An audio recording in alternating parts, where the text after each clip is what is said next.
저는 중학교 때 홍수를 만나 집이 무너져 내리고 농토가 쓸려가는 것을 경험했습니다. 그것도 2년 연속 말이죠. 아버지와 함께 홍수로 쓸려간 집을 흙벽돌을 찍어서 집을 새로 짓는 공사를 8월 말부터 그 다음 해 봄까지 했습니다. 기껏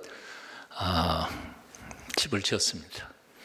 그런데 7월 중순에 그 해에 또 휩쓸어 버렸습니다. 흙벽돌이라는 것은 물만 들어오면 폭삭 주저앉으니까요. 돈이 없으니까 빚을 내서 농사를 지었습니다. 그런데 그 해 물이 얼마나 강하게 우리의 농토를 쓸고 지나가는지 깊이 한 2m 낮은 이제 3m까지 땅을 파고 가버려서 식물은 구할 수도 없었고요. 땅을 객토를 다시 할 만큼 고통을 가졌습니다. 그 폐허 더미 위에서 망연자실 탄식하던 우리 아버지 얼굴을 저는 쳐다볼 수밖에 없었습니다. 장독은 다 깨지고 턱이 그릇들 다 깨어져 버리고 그래도 갈무리했던 곡식들 다 썩어서 먹을 수 없게 되었고 가구들은 부서지고 쓸만한 것이 하나도 없었습니다. 입을 것 그리고 잠잘 것도 없는데 추운 겨울은 점점 다가오고 있었습니다. 중학교 3학년 때 정말 처절하고 답답했던 시절이었습니다. 혹시 여러분들은 속담에 가뭄 끝은 있어도 홍수 끝은 없다 하는 말을 들어보신 적이 있으세요? 잘 못 들어본 분이 많이 있으실 거예요. 가뭄이 아무리 심해도 그래도 남는 건 있을 수 있지만 홍수로 쓸려가 버린 뒤는 남는 게 하나도 없다는 얘기입니다. 노아와 그 가족들은 1년 동안 천지를 뒤덮은 대홍수를 경험했습니다. 1년 만에 방주문을 열고 세상으로 나갔지만 풍요로웠던 1년 전의 세상과는 전혀 다른 차원의 세상이 열려 있었습니다. 물에 빠져 죽은 동물들의 시체들이 여기저기 썩어가고 있었고 물 근원에 오염되어서 마실 물조차 없었습니다. 할 일은 널려 있는데 복구는 엄두도 내지 못했습니다. 그 폐허 더미 위에서 노아와 가족들은 지난 1년 동안 겪었던 하나님의 그 무서운 홍수 심판을 기억하면서 두려움에 떨고 있었습니다. 우리가 조금만 잘못하면 또다시 하나님은 우리를 휩쓸어 버릴 수도 있을지 모르겠다 하는 두려움과 불안 말입니다. 그런데 그런 노아와 그 노아의 식구들의 마음을 아시는 하나님께서 그에게 다가오셔서 오늘의 말씀을 나눠주시는 겁니다. 오늘 말씀을 저는 아주 쉽게 그리고 현대식으로 조금 풀어서 여러분들에게 소개해드리고 싶습니다. 노아야, 그동안 무서웠지? 하지만 내가 다시는 홍수로 너희를 멸하지 않을 거야. 저기 무지개 보이니? 내 약속에 편한다. 그러니 걱정하지 마라. 난 내 하나님이야. 나만 믿고 나만 바라봐. 이제 나와 함께 다시 시작해보지 않겠니? 나와 함께 새로운 세상을 한번 만들어 보자꾸나. 내가 널 꼭 도와줄게. 아멘. 여러분의 삶의 처지를 잘 모릅니다. 하지만 오늘 사순절을 시작하는 첫 주일 아침 여러분의 영혼 속에 하나님의 위로와 권면의 말씀이 들려지시기를 축원합니다. 혹시 여러분 1월 셋째 주 설교 제목 아세요? 기억하시는 분은 제가 아주 큰 거를 드려야 되겠는데 한번 따라해 보시죠. 다시 시작하자. 오늘 제목이 뭐예요? 똑같아요. 제목은 똑같지만 강조점은 다른 데 있습니다. 1월 셋째 주에 다시 시작하자 하는 것은 새해를 시작했지만 3주 만에 우리의 생각과 결심 다 무너져 내렸어요. 그래서 다시 시작해 보자는 우리의 결심을 다지는 제목이었습니다. 하지만 오늘의 다시 시작하는 것은 절망과 패배 가운데 폐허 더미에서 낙심하는 우리에게 다가오셔서 얘야 다시 한번 시작해 보겠냐? 권면하시고 위로하시는 하나님의 음성을 오늘의 설교 제목으로 잡아봤습니다. 사순절 40일 기간 동안에 어떤 기회이든지 나는 주님의 이 음성을 들었으면, 여러분들이 들었으면 좋겠습니다. 창세기 1장 31절에 보면 하나님께서 지으신 모든 세상을 보시고는 너무너무 좋아하셨습니다. 지으신 모든 것을 보시니 보시기에 심히 좋았더라 감탄하셨습니다. 참으로 하나님이 지으신 세상은 정말 아름다웠습니다. 그리고 복됐습니다. 그런데 아담의 불순종으로 말미암아 그 아름다운 세상이 졸지의 인간의 타락과 범죄로 죄악으로 오염되어 버리자 하나님은 탄식하시고 세상을 물로 심판하실 수밖에 없었습니다. 하나님의 홍수로 세상을 심판하신 이야기가 바로 창세기 6장부터 7장, 8장, 9장 초반까지 나옵니다. 그런데 이 6장, 7장, 8장에 아주 중요한 본문이 두 군데가 나옵니다. 첫 번째 본문을 한번 같이 읽겠습니다. 여러분 읽으시면서 그냥 읽지 말고요, 머릿속에 기억하셔야 돼요. 예? 첫 번째 창세기 6장 5절부터 7절 함께 읽겠습니다. 시작. 여호와께서 사람의 죄악이 세상에 가득함과 그의 마음으로 생각하는 모든 계획이 항상 악할 뿐임을 보시고 땅 위에 사람 지으셨음을 한탄하사 마음에 근심하시고 이르시되 내가 창조한 사람을 내가 지면에서 쓸어버리되 사람으로부터 가축과 기는 것과 공중의 새까지 그리하리니 이는 내가 그것들을 지었음을 한탄함이니라 하시니라. 이제 기억하셨죠? 조금 이따 질문할 겁니다. 두 번째 본문을 읽어봅니다. 창세기 8장 21절입니다. 함께 또 읽어보시죠. 시작. 여호와께서 그 향기를 받으시고 그 중심에 이르시되 내가 다시는 사람으로 말미암아 땅을 저주하지 아니하리니 이는 사람의 마음이 계획하는 바가 어려서부터 악함이라. 여기까지만요. 이는 그 이유는 사람의 마음이 계획하는 바가 어려서부터 악함이라. 앞에 있는 창세기 6장은 홍수 이전의 하나님의 얘기고요, 8장은 홍수 이후의 얘기입니다. 뭐가 달라졌습니까? 질문했으니까 대답하셔야죠. 뭐가 달라진 것 같아요? 예, 사람이 달라졌나요? 사람은 하나도 달라지지 않았어요. 이제 홍수 이전에도 사람은 마음에 계획하는 것이 악해. 그래서 하나님이 세상을 심판하실 수밖에 없었어요, 물로. 근데 세상에 물로 심판하시고 난 다음에 인간이 바뀌었나요? 아니요, 여전히 악해요. 여전히 악해요. 다시 이렇게 질문해 보죠. 하나님이 세상을 홍수로 심판하신 이유가 뭐였었나요? 창세기 6장에 사람들의 마음이 악한 것, 그래서 심판하셨어요. 다시 질문해 봅니다. 그러면 창세기 8장에서 하나님이 다시는 물로 심판하지 않기로 작정하신 이유가 뭔가요? 인간들은 본래부터 악하니까. 물로 자꾸 심판하면 정말 사람도 한 명도 남지 않게 생겼으니까. 그러니까 하나님께서 홍수 전에 물로 심판하신 이유도 인간의 악함 때문이고요, 홍수 이후에 하나님이 다시는 물로 심판하지 않기로 결심하신 이유도 인간이 악하기 때문이에요. 뭐가 달라졌어요? 하나님이 달라지셨어요. 참 똑똑해요. 예. 인간은 바뀌지 않았어요. 근데 하나님이 달라지셨어. 하나님의 마음을 바꿔버리신 거예요. 그래서 신학자들은 이것을 가리켜서 하나님의 회심이라 그렇게 이름 지었어요. 누가 회심했어요? 하나님이 회심을 했어요. 아니, 세상에 인간이 구원받기 위해서 회심을 하고 하나님이 구원의 은혜를 갈망해야 되는데 인간은 그냥 똑같아. 회심하지 않았어요. 그런데도 구원의 희망이 생긴 이유가 뭐냐면 하나님의 마음을 바꿔버리셨기 때문에 그래요. 여기에 우리에게 희망이 있어요.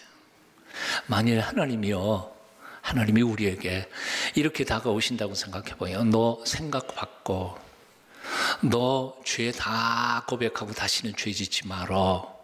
그러면 내가 너를 용서하고 구원할게. 만일 그러신다면 우리 중에 단 한 명이라도 하나님의 구원을 받을 수 있을까요? 없을까요? 왜요? 어떻게 그렇게 잘 아세요? 나 죄 질 거 뻔히 알거든. 홍수 전의 인간이나 홍수 후의 인간이나 똑같이 바뀌지 않는다는 사실을 우리는 알거든요. 아담 할아버지의 DNA, 죄악의 DNA를 우리 속에 다 가지고 와서 세례받은 후에도 죄 짓고요, 경건하게 목사가 되고 장로가 된 후에도 여전히 죄악에 물들어 살아가는 삶, 그러니 우리에게는 희망이 없어요. 우리에게는 희망이 없어. 누구에게 희망이 있냐면 마음을 바꿔주시는 하나님에게 희망이 있어요. 인간은 변한 것이 없습니다. 본래 항상 같겠고 홍수 심판을 받은 후에도 정신 못 차리고 또한 달라지지 않았습니다. 그런데 하나님의 그런 인간들의 죄악됨을 심판하기보다는 용서하고 구원하시기로 작정하신 겁니다. 인간의 죄에 대하여 심판이 아니라 용서로, 공의가 아니라 사랑으로, 형벌로가 아니라 가르침과 은혜로 기다리면서 그들을 구원하시기로 마음을 바꾸어 잡수신 것입니다.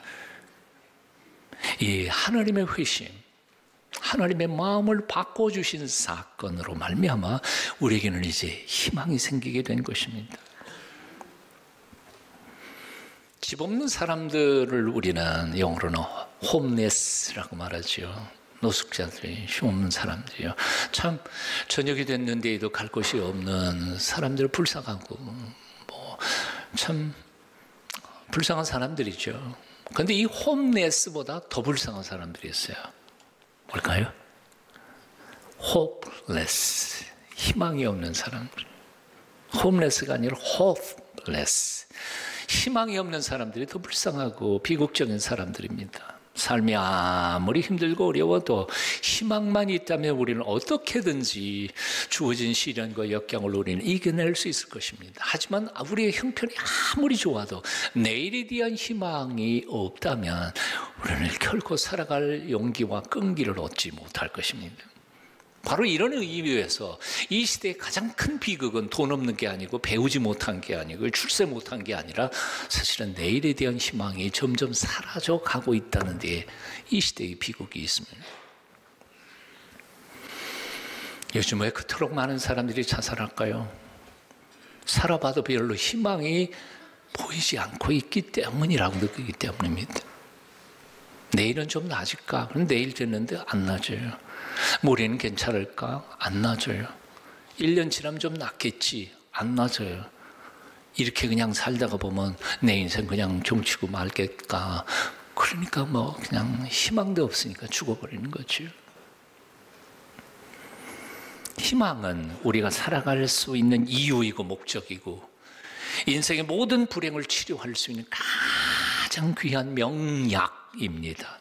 한 번밖에 못 사는 삶을 참으로 의미 있고 복되게 뛰고 달리면서 살게 하는 것이 바로 그 강력한 힘이 바로 희망입니다. 그래서 사회 심리학자 에리 프롬은 이렇게 표현했습니다. 인간은 호모 에스페란스, 인간은 희망을 먹고 사는 사람, 희망적 존재라 표현했습니다. 근데 질문이 있습니다. 희망이 도대체 뭐냐 하는 거예요.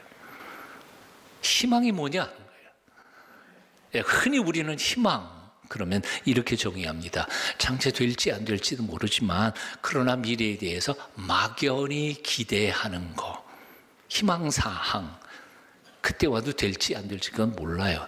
그걸 희망이라고 생각해요. 그런데 성경에서 말하는 희망은 그런 희망이 아니에요. 특별히 구약 성경에서 얘기하는 희망이라는 단어, 티크바라고 하는 희망은 될지 안 될지 불확실한 미래에 대하여 꿈꾸고 살아가는 게 아니고 가장 확실하고 강력한 것을 붙잡는 것을 희망이라고 표현했어요. 인생에 있어서 가장 강력하고 확실한 게 뭘까요? 하나님 한 분뿐이잖아요. 그래서 그 하나님을 붙잡는 것을 희망으로 표현했던 거예요. 아까도 말씀드렸어요. 자, 하나님이 내가 바뀌면 내가 널 용서할게. 그럼 우린 희망 없어요. 내가 바뀔 수 없다는 사실을 아니까. 우리는 영적으로 도덕적으로 파산 상태에 있는, 다른 사람들이 안 보니까, 다른 사람들이 보니까 걸릴까 봐 내가 윤리적으로 도덕적으로 착하게 살아가려고 하지, 아무도 들키지 않는다면 별 별의별 짓을 다 할 수 있는 사람들. 우리 인간의 현실이거든요. 몇 년 전에 일본 주부들에게 그런 질문을 했다고 그랬잖아요. 남편에게 아무에게도 들키지 않는다면 너 바람 피울래? 그랬더니 80%가 예, 그렇게 대답했다. 한국 사람 뭐 다르겠어요? 똑같이. 똑같아요.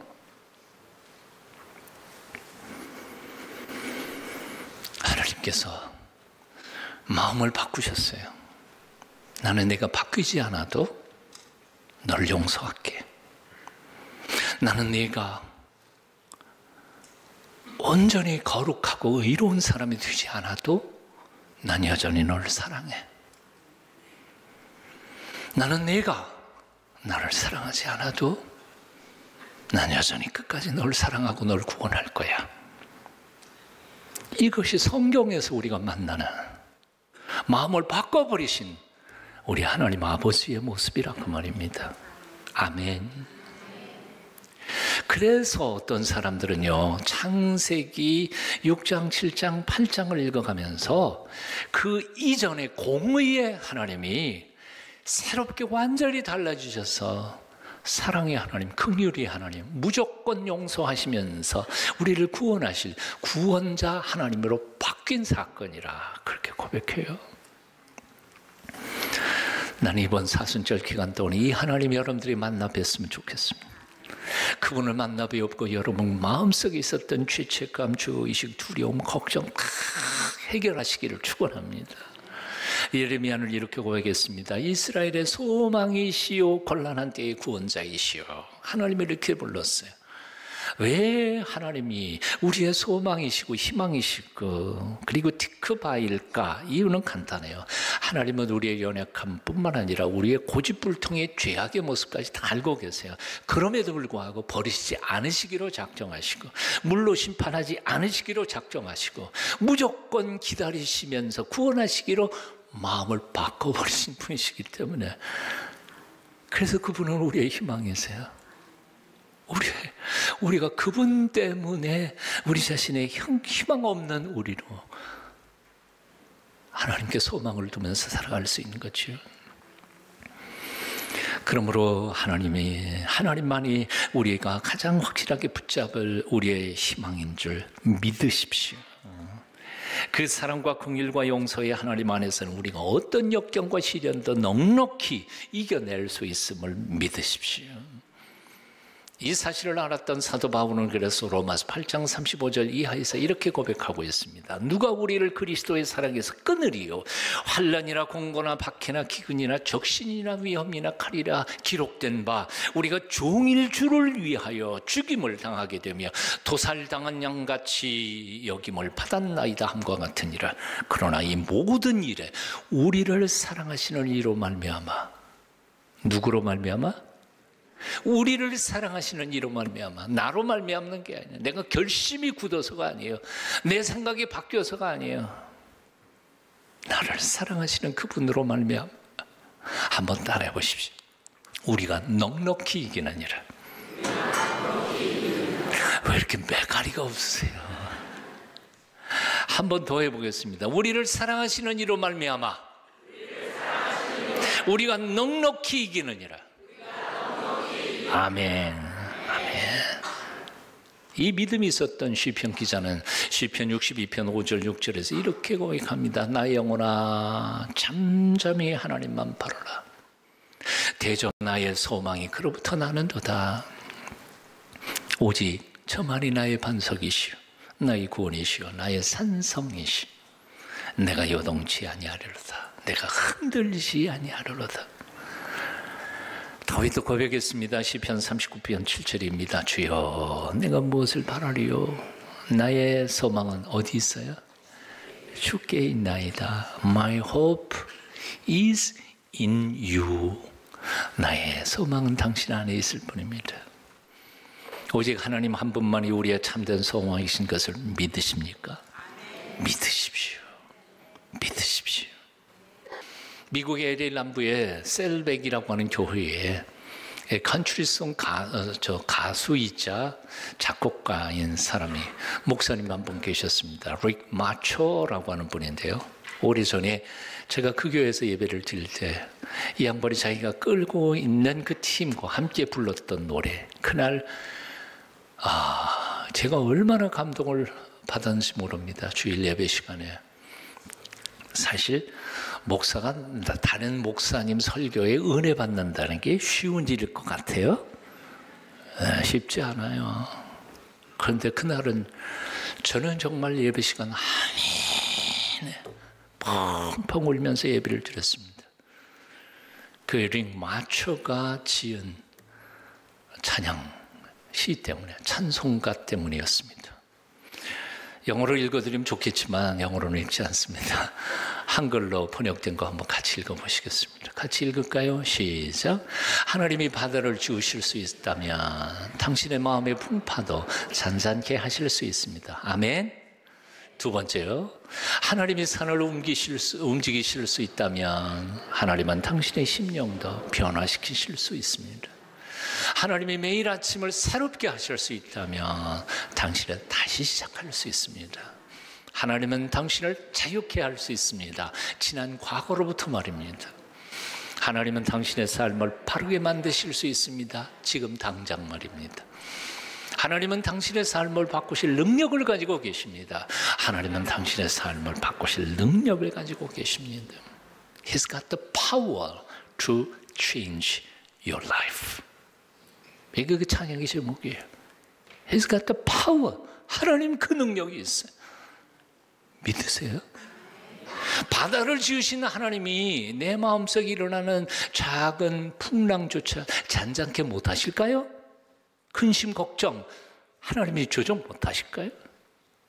호렙산과 시내산을 흔들어 놓으신 하나님, 포항에 지진을 일으키신 그 하나님이 내 인격, 내 과거로부터, 그 추한 과거로부터의 삶을 새롭게 만드실 힘이 없으실까요?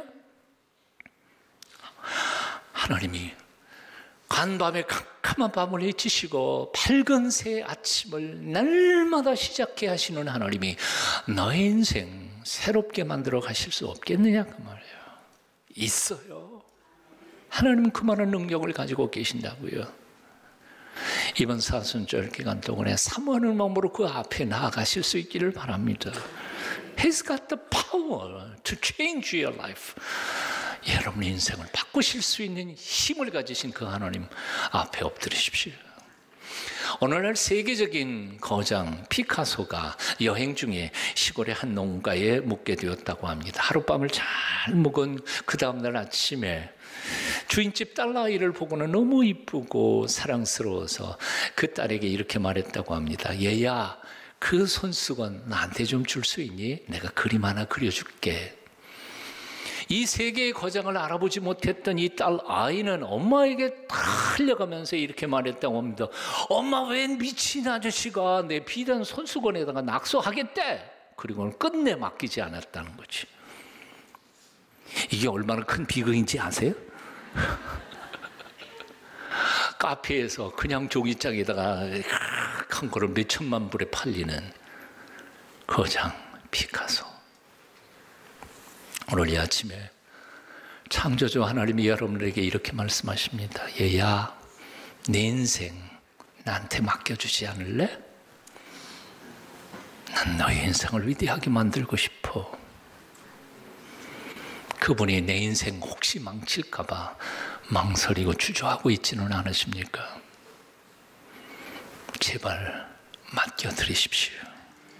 그리고 기적을 체험하는 사순절 되시기를 축원합니다.